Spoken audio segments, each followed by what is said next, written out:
지난 시간에 에고의 내용물과 구조에 대해서 이야기했습니다.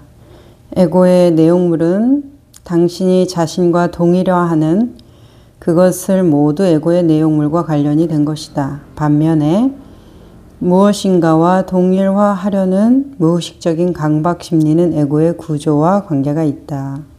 그것은 에고의 지배를 받는 마음이 작용하는 가장 기본적인 방식 중에 하나다. 그래서 에고의 내용물과 에고의 구조에 대해서 우리가 이야기를 해봤고요.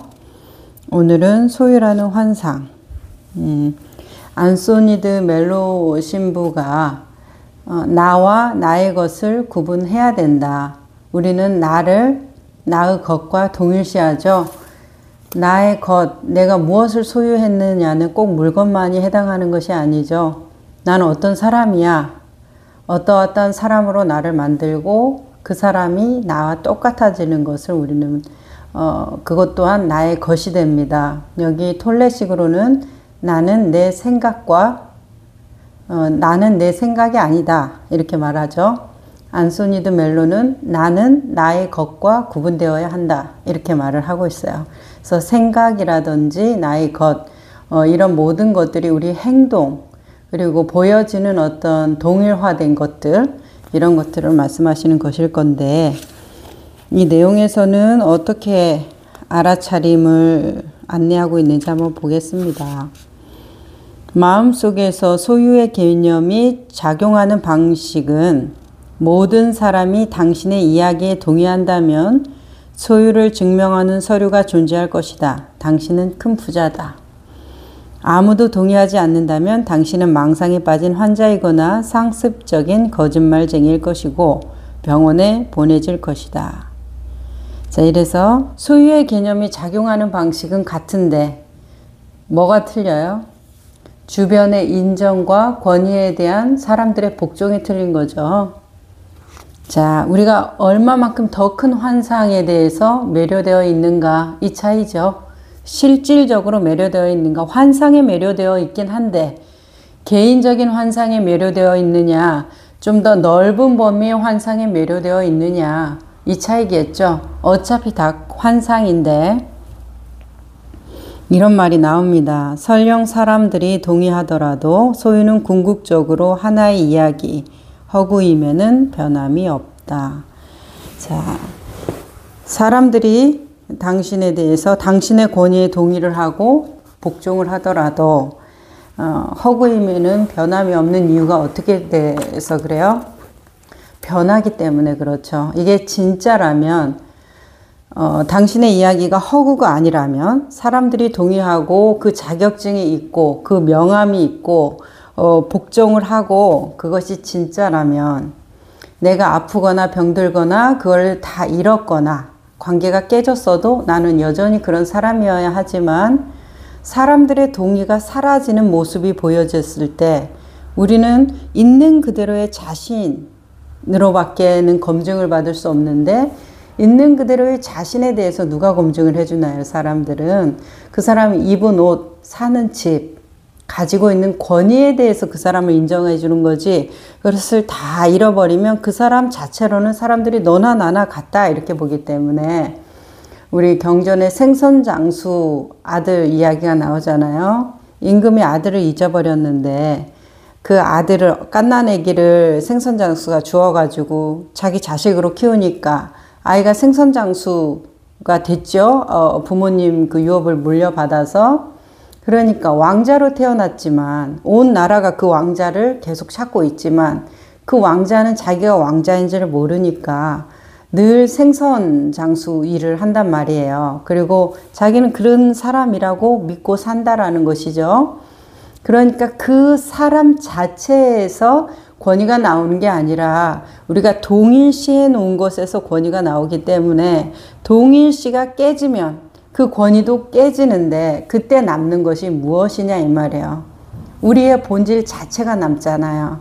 그러니까 그것은 오고 가는 것이 아니죠. 그것만이 진실하다는 것이에요. 그래서 우리의 본질을 알아주는 분이 누구예요? 성인들이시잖아요. 그래서 그대 안의 신성, 그대 안의 부처를 보라 이제 이렇게 말씀을 하시잖아요. 자, 여기에 왜요? 허구임의 변함이 없기 때문에 우리가 다 소멸되고 내가 동일시해 놓은 모든 것이 사라지고 남는 것이 진짜 나거든요. 그때의 나를 옛날과 같은 영화로 사람들이 대해 줄 것인가 한번 생각해 보면 좋을 것 같아요.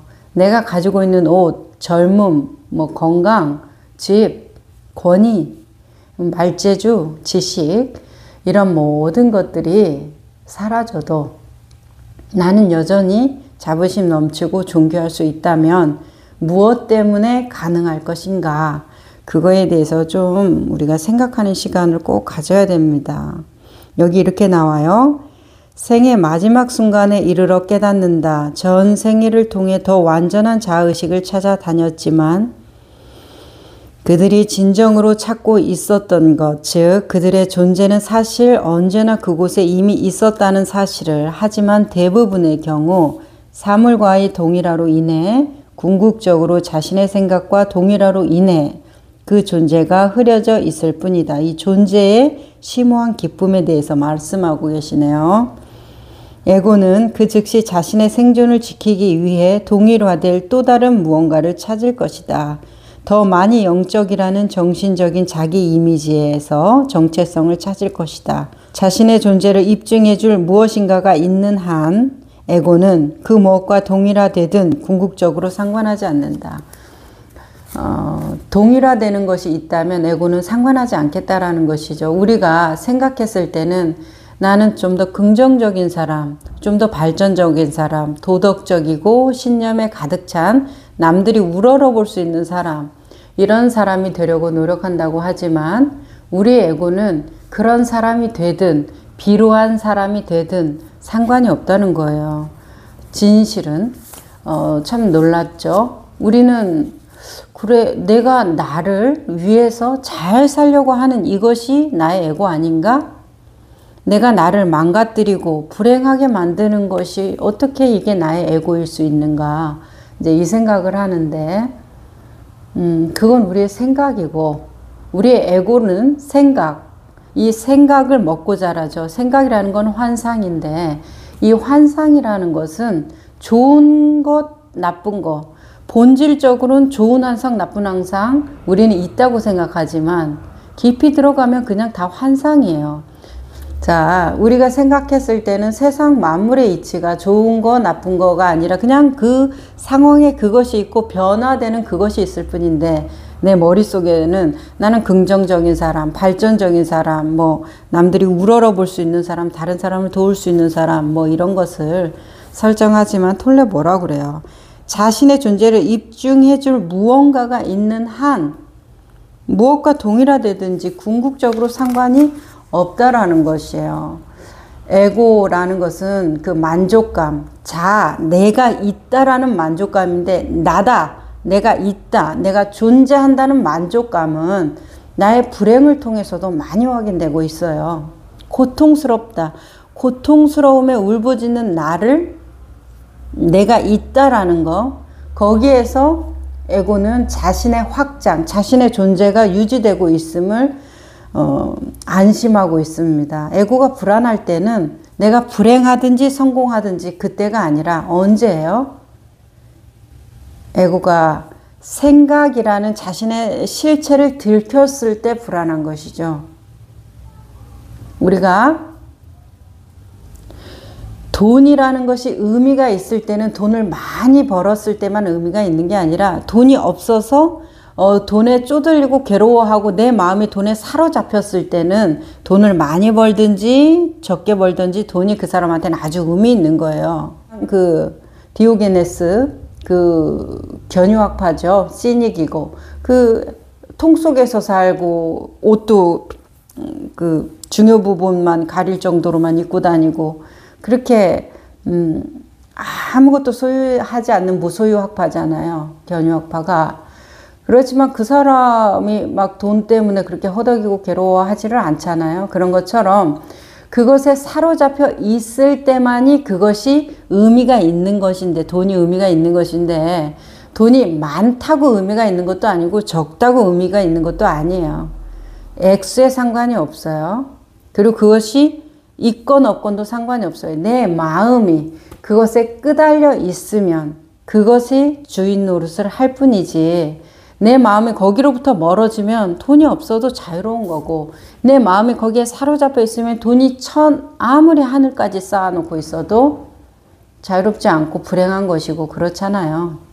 자, 그런 것처럼 이 말씀, 무엇과 동일하되든 궁극적으로 상관하지 않는다라는 것이 에고의 본질임을 알면 에고가 나의 다정한 친구가 아니라는 것을 우리는 알 수 있어요. 우리는 정말 행복하고 싶잖아요. 잘 살고 풍요롭기를 바랍니다. 나의 조건에 상관없이.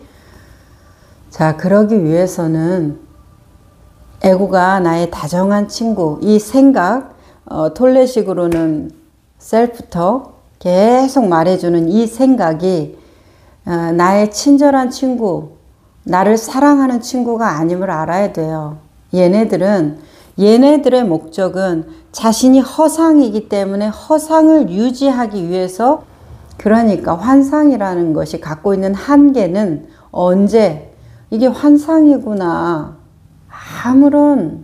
아무런 가치가 없구나, 그냥 생각 노름이고 마음 노름이구나, 이렇게 알게 되면 이것이 무슨 힘이 있어요? 꿈이구나 알면 아무 힘이 없듯이. 그렇기 때문에 우리가 이 에고가 나의 좋은 친구가 아님을 알면 그것에 그렇게 사로잡히지 않을 거라고 생각해요. 자, 에고는 끊임없이 자기의 생존을 지키기 위해서 무언가 동일할 대상을 찾는다고 톨레는 말하는데, 그것이 고통이든지 긍정적인 것이든지 행복한 것이든지 불행한 것이든지 상관이 없어서 부처님께서는 양극단을 다 버리라고 하시죠. 중도를 취하라. 중도라는 것이 양극단을 다 버리고 중간, 그래서 중간 지점을 가는 것은 양극단을 다 버린 것이 아니죠. 중간이라는 지점을 택한 거라서 어느 극단을 다시 택한 것이에요. 그래서 그것을 다 떠나서 현실 중도에 맞게, 거기에 맞게 나의 어떤 생활을 해나가는 것이죠.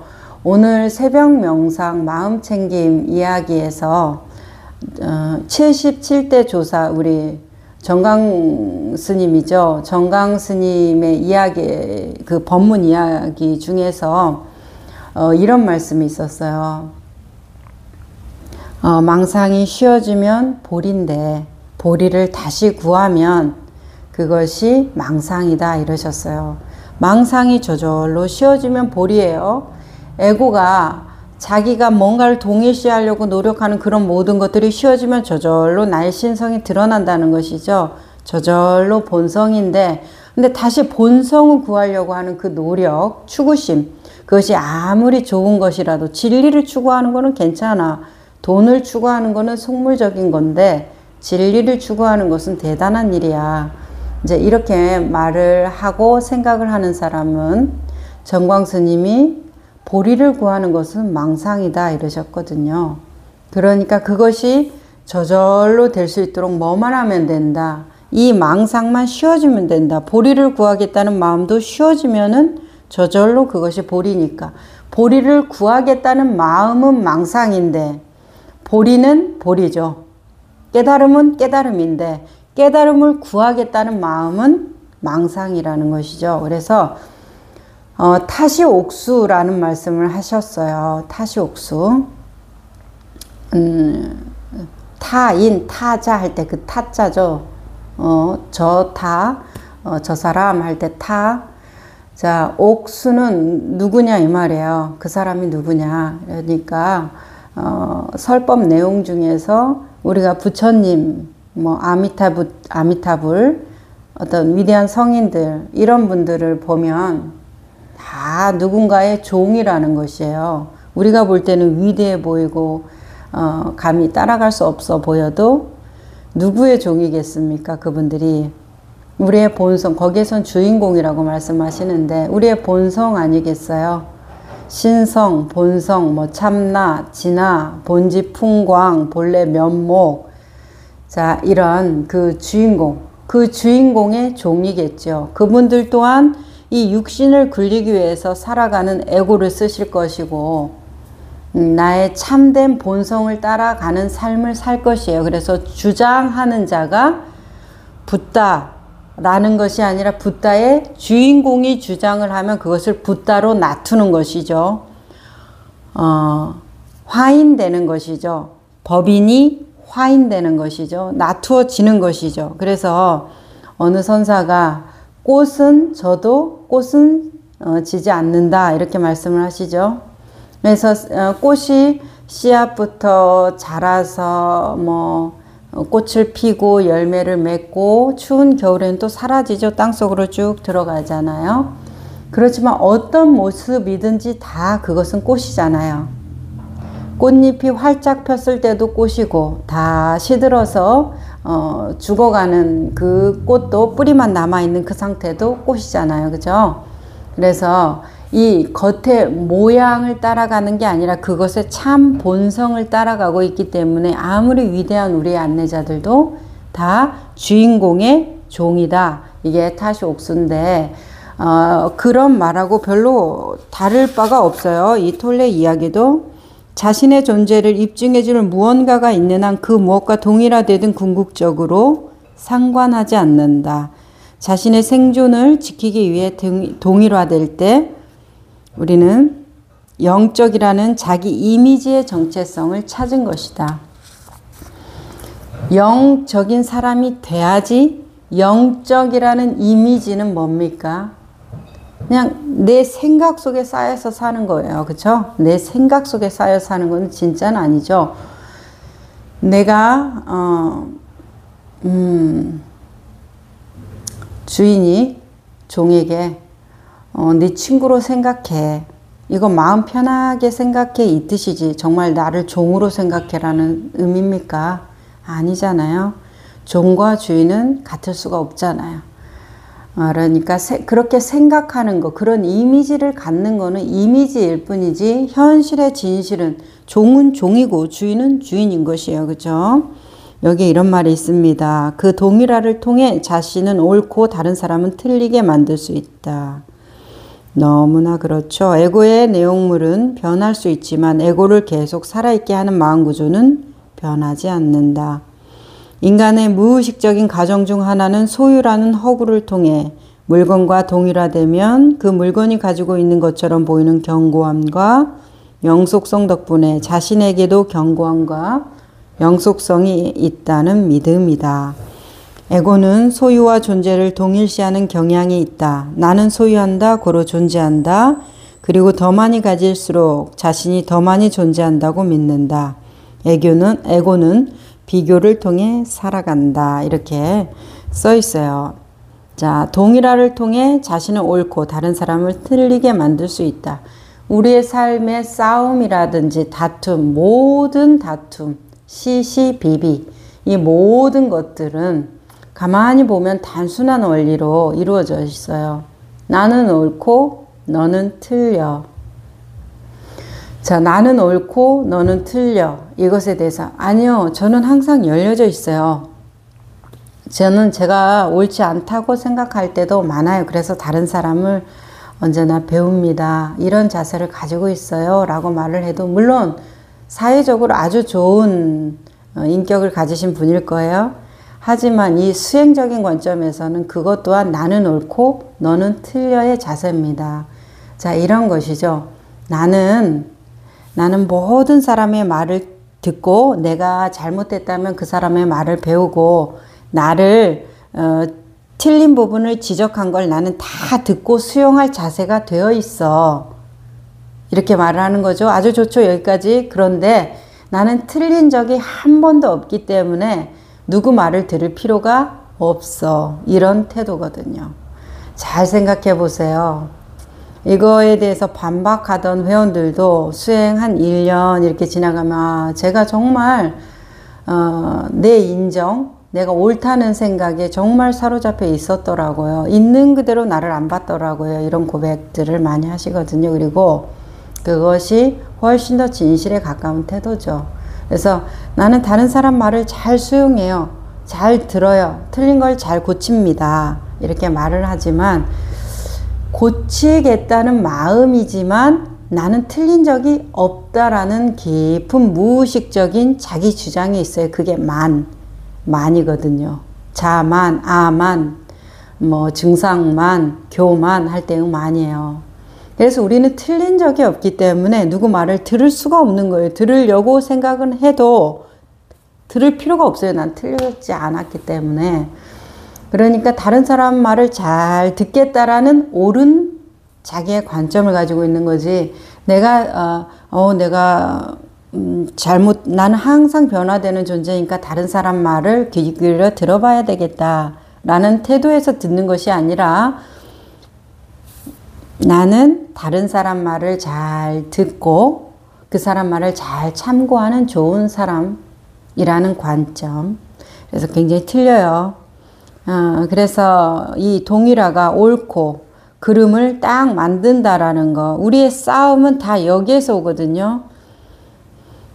난 다른 사람 말 잘 듣는데 왜 기분이 나쁘고 화가 나고 누구의 말에 자꾸 걸리고 이럽니까? 안 듣는다는 거잖아요. 자, 에고의 내용물은 변할 수 있지만 에고를 계속 살아있게 하는 마음 구조는 변하지 않는다. 우리 읽었어요. 비교를 통해서 에고는 살아가요. 자, 우리 에고는 만족을 향해서 노력하죠. 기쁨을 향해 노력하고 성취를 향해 노력해요. 그렇죠? 열심히 공부한다. 열심히 돈을 번다. 사회적으로 뭐 어떤 권위와 권력을 갖기 위해서 노력한다. 이거 다 만족과 행복을 위해서 노력하잖아요. 그럼 만족과 행복의 토대가 무엇인가요? 근본을 이루는 게 무엇인가? 에고의 근본을 이루는 건 무엇인가? 불만족. 에고는 불만족하기 때문에 만족을 향해서 노력해요. 아, 나는 부정적인 사람이야. 긍정적으로 해야지. 아, 내가 감사할 줄 몰라. 감사 확언을 해야지.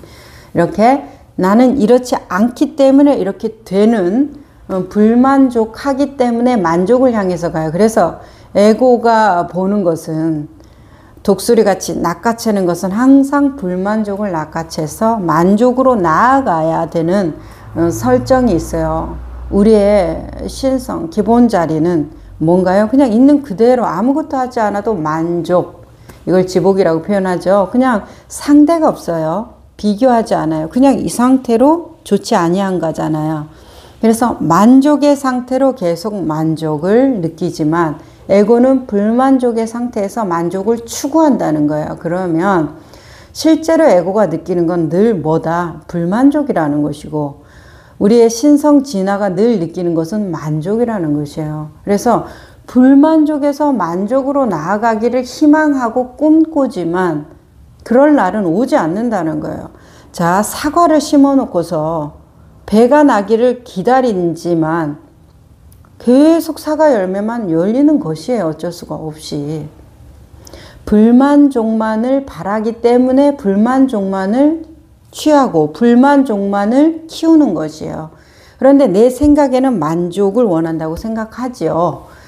자, 그 오류가 언제 드러납니까? 죽을 때쯤. 다 잃어버리고 바닥을 칠 때 나의 그 성공도 잠깐이었고 나의 그 인정도 잠깐이었고 지금에서 보니까 아무 의미가 없더라. 이렇게 되는 거 아니야? 그래서 불만족을 계속 따라가면서 만족을 취하는 행위가 얼마나 우리를 하찮고 불쌍하게 만드는가에 대해서 생각해 볼 일입니다. 자, 남들에게 어떻게 보이는가가 자신은 어떤 사람이며 누구인가를 비춰주는 거울이 된다. 에고의 자아 존중감은 많은 경우 다른 사람들의 눈에 비치는 자신의 가치에 매여 있다. 이 집단적 망상을 꿰뚫어 보지 못하는 한 물질만을 쫓아다니는 운명이 될 것이다. 나는 물질 쫓지 않는데요. 나는 어떤 아주 정직한 사람, 신실한 사람, 남들에게 이로운 사람이 되려고 노력하는데요. 자, 그것을 이루어지는 게 뭐예요?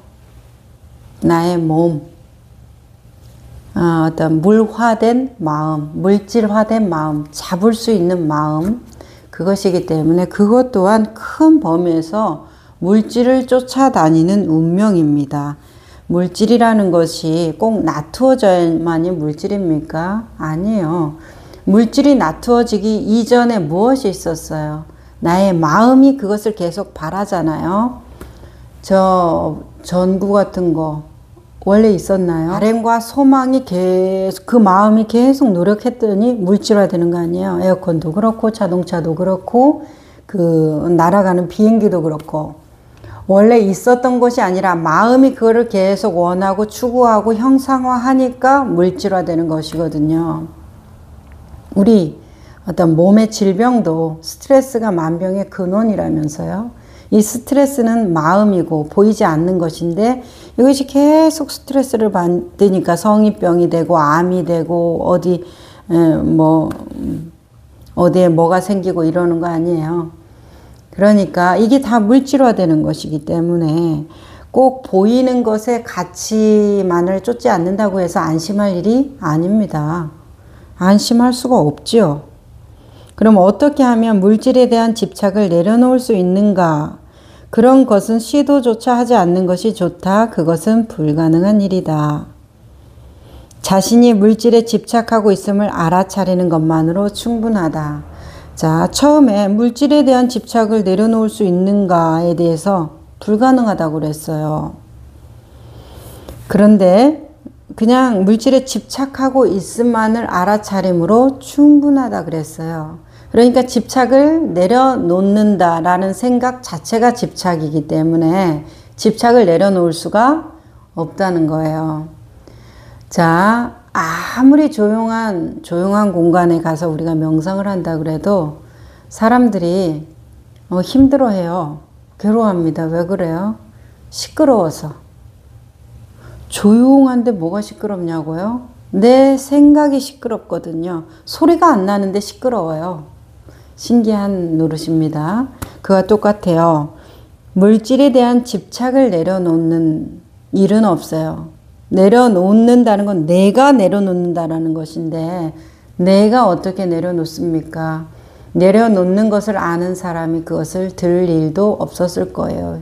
힘든 일을 왜 합니까? 우리가 힘들다는 걸 알면 모르니까 하는 거거든요. 자, 그것을 보라 이렇게 말하는 거예요. 생각으로 가면 생각이 해주는 해답은 나중에 가면 다 오류가 나요.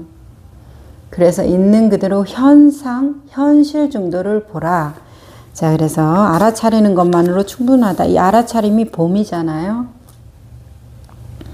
자, 욕망 더 많이를 향한 욕구. 에고는 소유와 자신을 동일시하지만 소유가 주는 만족은 비교적 깊이가 얕고 수명이 짧다. 내면에는 뿌리 깊은 불만족과 불완전한 느낌, 아직 충분하지 않다는 느낌이 숨어 있다. 에고가 나는 아직 충분히 갖고 있지 않다라고 말하는 것은 나는 아직 충분히 존재하지 않는다라고 말하는 것이다. 에고가 자신에게 견고함과 영속성을 부여해 자신을 돋보이게 하고 특별한 존재가 되기 위해서 만드는 일종의 허구이다. 허구라는 말, 환상이라는 말이 계속 나옵니다. 얀 케르쇼시 이 환상에 대한 비유, 적당한 것이 그 용에 대한 비유죠. 사람들이 그 용이 암컷이냐 수컷이냐 색깔이 노란색이냐 흰색이냐 검정색이냐 이런 용의 능력은 어디까지냐 여유주를 어떻게 물고 있느냐 이런 얘기들을 할 때 그게 의미가 없다라는 거예요. 전제가 뭐기 때문에 용이 정말 실제하지를 않잖아요.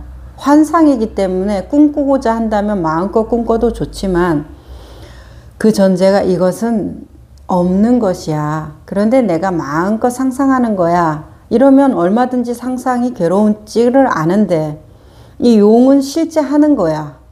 내 말이 맞아, 네 말이 맞아. 이렇게 들어가면 괴로운 거거든요. 그런데 나중에 결국 봐서는 없는 거기 때문에 그 토론이 다 의미가 없어요. 다 맞기도 하고 다 틀리기도 하죠. 다 각자의 상상이니까 맞고 다 틀리는 거는 어차피 없는 거니까 다 틀린 내용이고 이렇게 된단 말이에요. 그런 영속성, 견고함, 옳다 그르다 이것이 다 허구에서 나온다라는 것이 얼마나 슬픈 일입니까?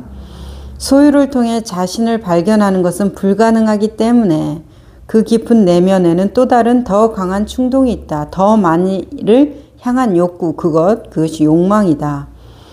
에고를 훨씬 활력 있게 만드는 것은 소유보다도 오히려 욕망이다. 에고는 갖고 싶어 하기보다 더 많이를 원한다. 정말로 필요한 것은 아니며 중독적인 욕구다. 더 많이를 바라고 아직 충분하지 않다는 심리적 욕구는 허기진 것은 그것의 마음이지 몸이 아니다. 마음이 만들어낸 거짓 요구가 몸의 진정한 요구를 느낄 때 섭식 장애는 치료된다. 이렇게 느껴요. 실제로 우리가 그냥 알아차리고 보기만 함으로써 많은 것들이 해결되는 경우를 알 수 있는데 이 해결해야지, 그러니까 알아차려야지 이런 식의 접근은 좋지 않아요. 이미 생각 속에 들어갔어요. 그래서 다이어트도 이 어떤 그 요요 현상, 중독 현상, 그리고 다시 되돌아가는 현상들은 내가 그것에 너무나 강한 압박을 갖고 있어서 탄성이 있어요. 눌렀기 때문에 다시 튀어오르라는 증상. 그래서 뭐 평생 동안 다이어트 해야 된다. 뭐 이런 얘기를 오늘 택시 타고 오면서도 뉴스에서 들었는데 그 어떤 방송한 아나운서가 그런 얘기를 하던데, 다이어트 생각 안 하는 저 동물들, 그 원시에 어떤 살아가는 사람들, 시골에 사는 사람들, 이런 분들은 그런 생각 별로 하지 않아도 건강하게 살거든요. 자기 일 열심히 하면서. 자, 왜 이런 증상이 생기는가? 너무 마음에 집중되어 있고 그것을 아까 말씀하시는 더 많이를 원하고 싶어 하기 때문에 그런 것이다. 이렇게 보여져요.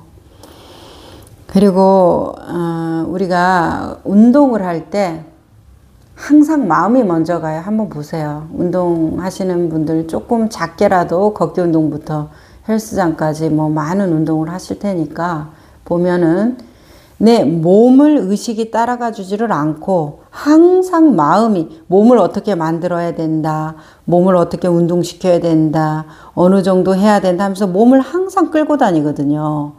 그러니까 이 몸이 지치는 거예요. 몸과 이 보조를 맞춰서 가면 좋겠는데, 제가 보면은 몸과 보조를 맞춰 가면 좋겠는데 항상 마음이 몸을 이리저리 끌고 다녀요. 그러니까 이 솥뚜레 같은 것을 뚫지 않으면, 내 몸에 그런 거를 걸고 끌고 다니지 않으면 몸이 끌려가지를 않는 거예요. 버티는 거예요. 힘이 드니까.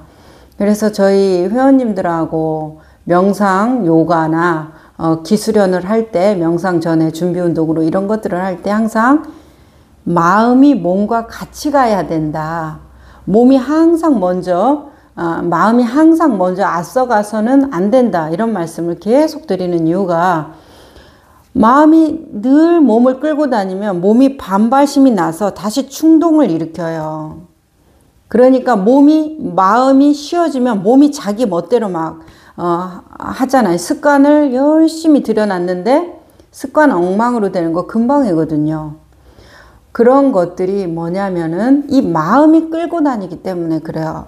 그러니까 현실에 맞추어서 몸과 마음이 같이 가면 몸에 되어가는 방향에 따라서 마음이 살짝 조정을 해주면서 반보 앞에 아니면 발자국을 맞추어서 이렇게 가면은 부작용이 없는데, 마음은 한 천리 만리 가 있고 몸을 계속 끌어당기니까 항상 요요 현상 같은 부작용이 일어나거든요.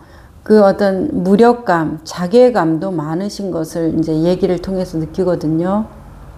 그러니까 그러지 말고 내 마음에 몸을 보조를 꼭 맞추세요. 그래서 끌고 다니지 말고 같이 나아가세요. 우리 몸을 알아차리는 출입관, 호흡을 알아차리는 출입관, 그리고 심수심법, 사념처관 이런 걸 할 때 항상 뭐부터 나와요? 몸부터 나오고. 이 이유가 뭐예요? 몸은 현실에 있기 때문에 그래요. 마음은 어디에 있어요? 어디나, 세상 어디, 우주라면 못 가요? 다 돌아다니는 게 마음인데. 그래서 몸에 맞추어줘야 된다. 이걸 꼭 기억해야 됩니다. 이제 뭐 여기 에고 얘기하다가 이렇게 나왔는데 제가 생각나서 좀 말씀드려요. 아주 중요하다고 생각해요, 개인적으로.